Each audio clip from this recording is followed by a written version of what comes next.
From the start of the game, it was easy to tell that the Legacy defense would be having a standout night. Mansfield High School received the ball deep in their end to begin the game.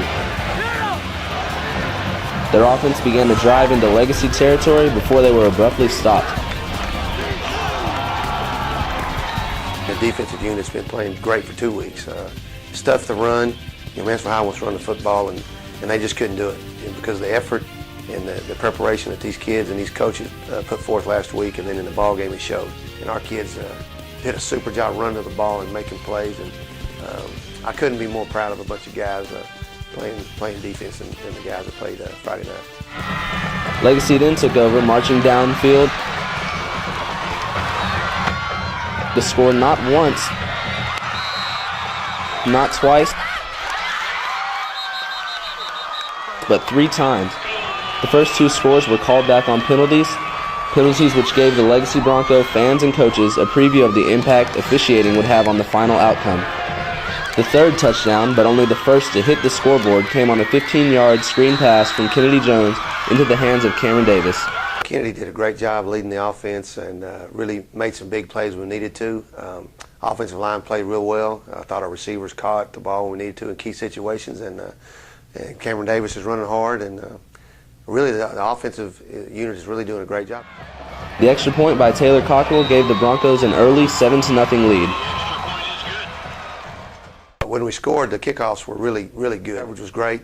Kick was high, we got time to get down the field, and our kids doing a great job tackling in the open field on our kickoff team.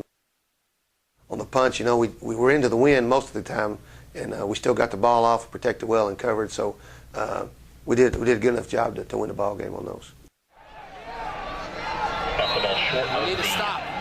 In the following quarters, the Broncos were stripped of what looked to be game-changing plays. In one instance, a fumble recovered by Legacy and advanced for a touchdown was called back on a penalty.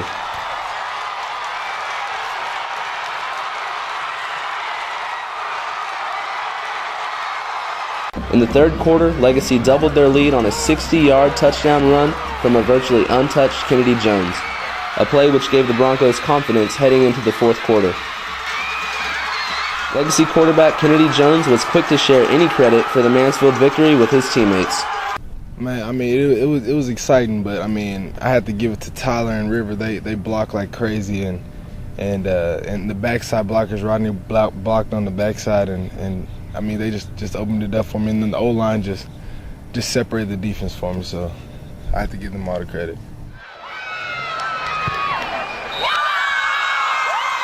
The extra point is good.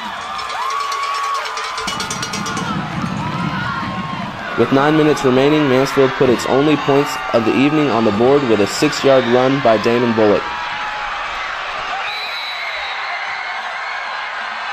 Mansfield's extra point scored is 14-7. Mansfield drive going, they got an interference penalty that gave them life on the third down, and then we had a fumble we thought we recovered in bounds a couple plays before that. The defensive battle continued until the final minute of the fourth quarter as Mill threatened to tie the game. Legacy's Gerald Richardson recovered a Mansfield fumble, effectively ending any hope Mansfield had of tying the game. The ensuing play, they fumbled. Kendall Washington went on a hard stunt, came from the backside and stripped the ball loose, and Gerald got on the football, and that was it. So the kids did a great job running the stunt and making a play. Defensive standout Gerald Richardson shared his perspective on Legacy's victory over the Mansfield Tigers. It felt good getting on top of the ball, and I wasn't getting off the ball unless they gave it to us, man. I wasn't, because they were calling stuff back, and it was crazy. On the next play, Kennedy Jones took a knee, handing those their first win of the young season and giving them bragging rights over their district rival, the Mansfield Tigers. Mansfield's got a real tough defense, and they took away a lot of things, but then we found some things at halftime, made some adjustments, and able to get Kennedy busted loose on that long run. And again, everything was blocked perfect, and he did the rest. So we're really excited about some of the plays they've been making. Even though the Legacy football team is still excited after defeating district rival Mansfield High School, they're not taking their practice week lightly. They're at practice right now, getting ready to take on Arlington Sam Houston next week in the district opener. I'm Matt Vella with LBTV News.